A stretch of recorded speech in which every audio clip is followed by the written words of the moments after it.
राम राम दोस्तों, जनता बोले राज कोले में आपका स्वागत है। मैं आपका लाडला देसी छोरा रोहित भाई इलाहाबाद में तो टंका लगर माच पूरी चाल ली है। वोटों की बिल, नोटों की बिल, चोटों की भी। और यहाँ पे जिस तरीके से आप तय कहा जा रहा था, रामपाल माजरा जो इनलो पार्टी में एक रीढ़ की हड्डी होते थे, वहाँ छोड़ कर चले गए। दिल बाद दोबारा अभय सिंह के सहयोग में इलाहाबाद में दोबारा आ लिए हैं रामपाल माजरा। सर नमस्कार। सर इलाहाबाद में आप सभी बीजेपी पार्टी में घूम के आए हो, ये इलाहाबाद में अब दोबारा से घर वापसी के जब कृषि के काले बिल लेकर के भारतीय जनता पार्टी आई थी जी, तो हमने पूर्व विधायकों की एक मीटिंग बुलाई थी जी। उसमें ये निर्णय लिया था कि हमने भारतीय जनता पार्टी के शीर्ष नेताओं से कहा था कि ये किसानों पे कुठाराघात होगा, ये कानून मत बनाइए जी। उन्होंने हमारी ना मान के कृषि के काले कानून बनाए, जिसकी वजह से मंडियां खत्म हो जाएंगी जी, न्यूनतम समर्थन मूल्य नहीं रहेगा जी, ब्लैक मार्केटिंग बढ़ेगी, गरीब के राशन पे डाका डलेगा, बेरोजगारी बढ़ जाएगी। तो इस वजह से किसान आंदोलित हो गए और हमने भारतीय जनता पार्टी को तिलांजलि दे दी थी। और आज भी इस बात के लिए कि अभय सिंह चौटाला ने भी किसानों की ही मांग थी कि जो हमारे आंदोलन को समर्थन करेगा वो इस्तीफा दे करके आए। अभय सिंह चौटाला ने हरियाणा की विधानसभा से त्यागपत्र दिया और आज चुनाव हो रहा है। उस चुनाव में यही फैसला करना है, एक नए सिरे से जनादेश है, क्या ये काले कानून किसान विरोधी हैं या ये किसानों के हक में है। आप जानते हैं कि जहाँ ये काले कानून मैंने आपको बताया जी, वहीं पे हरियाणा की विधानसभा में इस प्रकार का भूमि अधिग्रहण संशोधन कानून बनाया जिसमें किसानों की 70% सहमति की जरूरत थी, उसे ख़त्म कर दिया। और सेंट्रल इलेक्ट्रिसिटी अमेंडमेंट बिल भी इस प्रकार का बनाया जिसमें प्रांतीय सरकारों को कोई हक नहीं रहा कि वो अपने गरीबों को सब्सिडाइज रेट पे बिजली दे या मुफ्त दे या किसानों को बिजली पे सब्सिडी दे। इतना ही नहीं कि केंद्र की सरकार ने वायु गुणवत्ता को रखने के लिए पराली फूकने पे 1 करोड़ रुपये जुर्माना और 10 साल की कैद का कानून बनाया। और ये सरकार किसान विरोधी है। आज डीएपी कहाँ चला गया, आपके सामने ब्लैक मार्केटिंग हो रही है। आज वो कहते थे जो लोग कि एमएसपी है रहेगा, ना एमएसपी रहा और ना एमएसपी आज है। आज बाजरा 1150-1200 रुपये प्रति क्विंटल बिक रहा है। कहाँ गया एमएसपी? 2250 रुपये प्रति क्विंटल एमएसपी है बाजरे। और धान जो उत्पादक किसान हैं वो ठोकरें खा रहे हैं।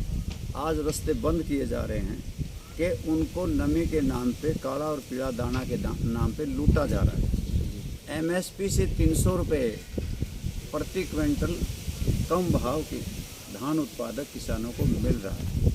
और इसी प्रकार से आज इस देश के अंदर महंगाई चरम सीमा पर है। पेट्रोल के, डीजल के, रसोई गैस के दाम निरंतर बढ़ रहे हैं और ये देश, शर्म आती है, भूखमरी में अपना स्थान बांग्लादेश से और पाकिस्तान से भी दुर्दशा में बनाए हुए है।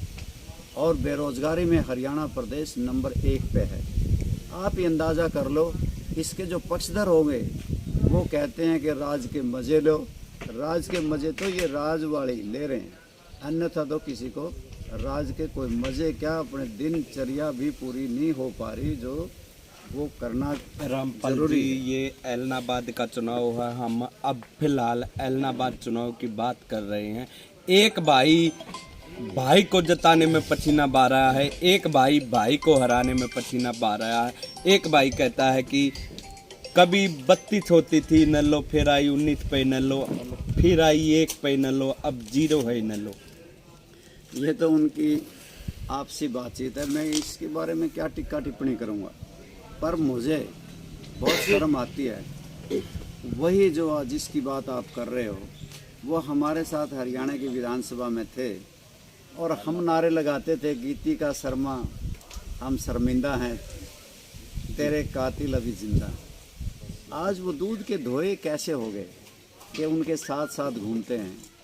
उनको भी भारतीय जनता पार्टी ने टिकट रातों रात बुला के दे दी, जिनका और इस प्रकार का आचरण रहा होगा कि मेरे ख्याल में 7-8 केस तो उनके पर विचाराधीन हैं। और जो आपने कहा भाई को भाई हराने में लगा हुआ है, इस बात के लिए बहुत शर्म की बात है कि देवीलाल परिवार का तो एक ही कैंडिडेट खड़ा है।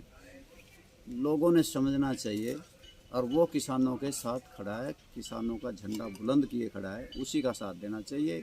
और यूं तो चौधरी देवीलाल के परिवार के बहुत से नेता, मंत्री और उप मुख्यमंत्री उनके खिलाफ घूम ही रहे हैं, परंतु ऐसे मौके में किसानों ने ये भी पहचानना चाहिए कि किसानों की कौन आवाज़ उठाता है, किसानों के लिए इस्तीफे कौन देता है।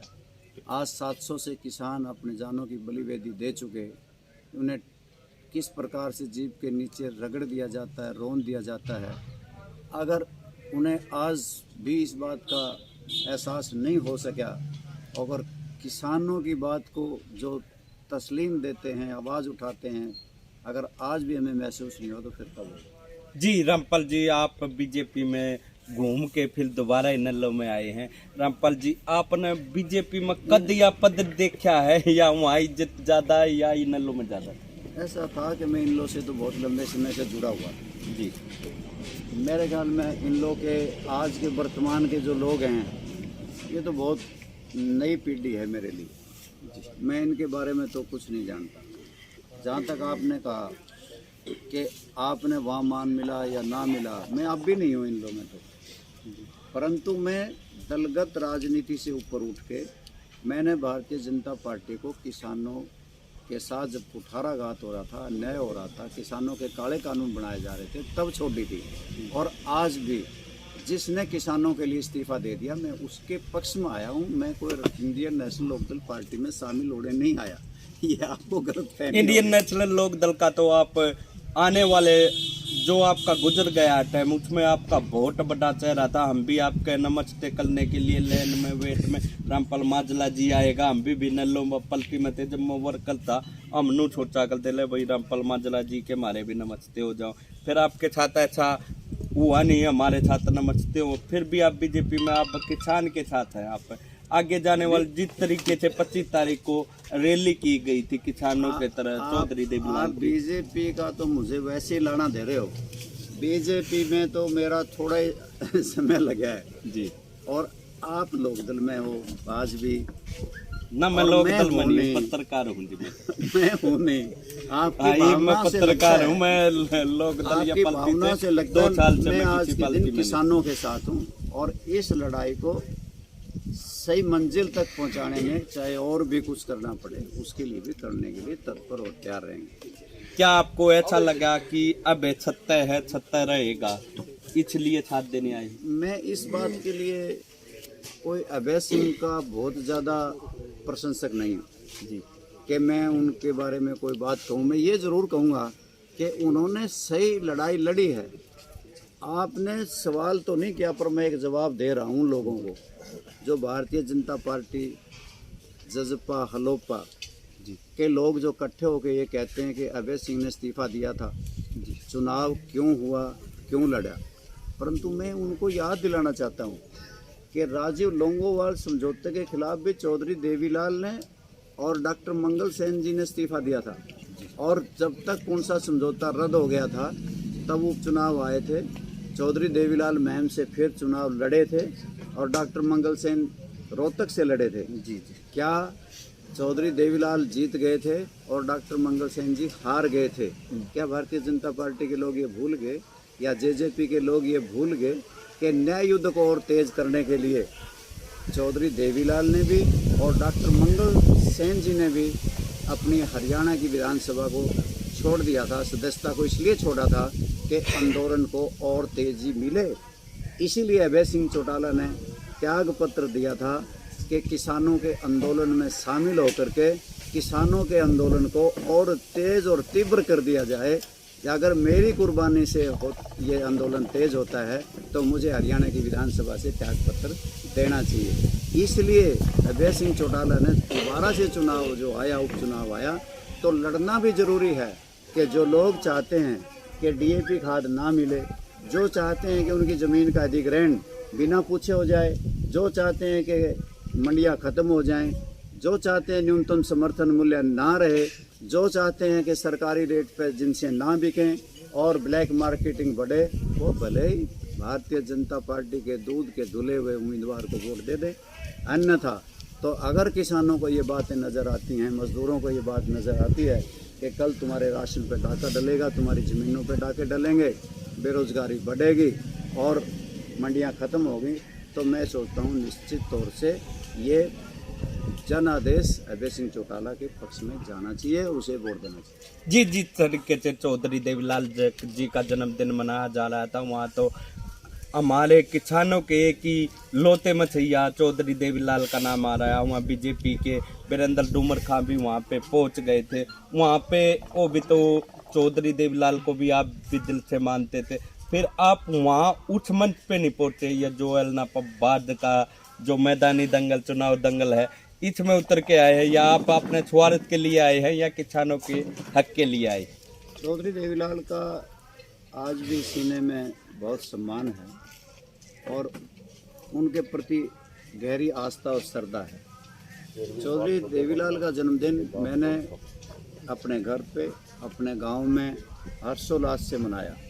ये कोई बहुत ज़रूरी नहीं था कि रैली में ही पहुंचने वाले मनाएंगे, और जहाँ तक रैली में पहुंचना भी कोई बुराई नहीं थी। ये तो आदमी की अपनी, मैंने आपने पूछा नहीं कभी, मैं 17-18 जन्मदिनों पे गया हूँ, उसके बारे में तो आपने कभी नहीं कहा कि आप सैकड़ों लोगों को साथ लेकर के, हज़ारों लोगों को साथ लेके गए थे।